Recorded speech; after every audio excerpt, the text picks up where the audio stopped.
Aujourd'hui, je vous propose de continuer l'aventure le long du grand fleuve et du lac Léman, Chouchou le petit caillou en Suisse, illustré par Magali Quirico. Chapitre 7. Sauvons la pierre de grès. Tous se regardèrent incrédules, sauf Verdita et le quartz fenêtre, arborant de drôles de grimaces. Il veut parler du château de Chillon, le gardien du lac, là où notre amie est retenue prisonnière. Prisonnière? Oui, pauvre Pierre de Grès. Un mystérieux personnage ne veut pas la libérer, car elle seule détient le secret de la molasse. On raconte que d'étranges animaux, aujourd'hui disparus, demeurent encore captifs dans les profondeurs du lac. Elle est donc votre amie? Interrogea Chouchou. La Pierre de Grès? Bien sûr, répondit la serpentinite. Libérons-la, déclara Vieille-Branche, amusée par tant d'aventures. Ils vont voir de quel bois je me chauffe.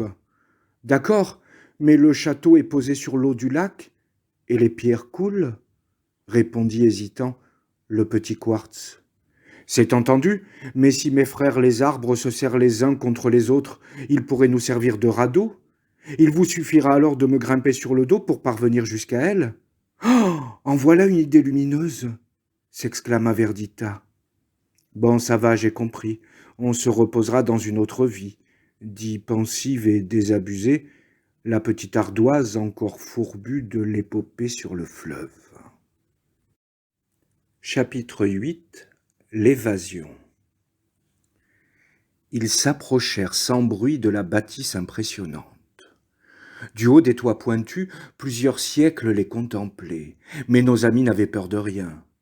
Vieille-Branche, le plus fort de tous, se tenait debout sur le radeau improvisé, et chacun montait sur le dos de son copain sans regarder en bas de peur d'avoir le vertige. Avertie par les oiseaux des forêts, la Pierre de Grès se tenait prête. Alors, profitant d'un moment d'inattention du cruel geôlier, elle grimpa sur le dos de Chouchou qui, fort de son courage, s'était hissé tout en haut de l'échafaudage de pierre. Numéro digne d'un cirque, mais la délivrance fut au rendez-vous. « Merci, merci mille fois, enfin libre. Je vous attends avec impatience depuis ce matin. Les lagopèdes ne parlent que de vous ici. Et vous ne le regretterez pas, car j'ai une idée qui va beaucoup vous amuser. D'abord, il nous faut prendre un sac de charbon dans la grange. Il date du temps des mines, vous savez. Ensuite, nous irons jusqu'au petit port de Puyi sans nous faire remarquer. Vous êtes tous si éblouissants, surtout toi, Jade, brillante comme une reine des alpages. » Les petites pierres et vieilles branches se noircirent jusqu'à ce que leurs yeux semblent perdus dans le noir. « Cela me rappelle quelque chose, » lança Chouchou, perplexe. « En avant, les amis, pour la surprise du chef, » leur dit la Pierre de Grès. Chapitre 9. Miroir, mon beau lac. Ils traversèrent plusieurs villes et villages aux maisons cernées de vignes, dont les balcons fleuris et les toits pentus dégageaient une quiétude peu coutumière à de petits Méditerranéens. Et c'est au moment où ils se sentaient trop fatigués pour continuer à pied que des petits canards répondant au curieux nom de Fuligule morillon leur proposèrent de les emmener jusqu'à Puyi. Sur l'autre rive, les lumières d'Évian brillaient dans la nuit.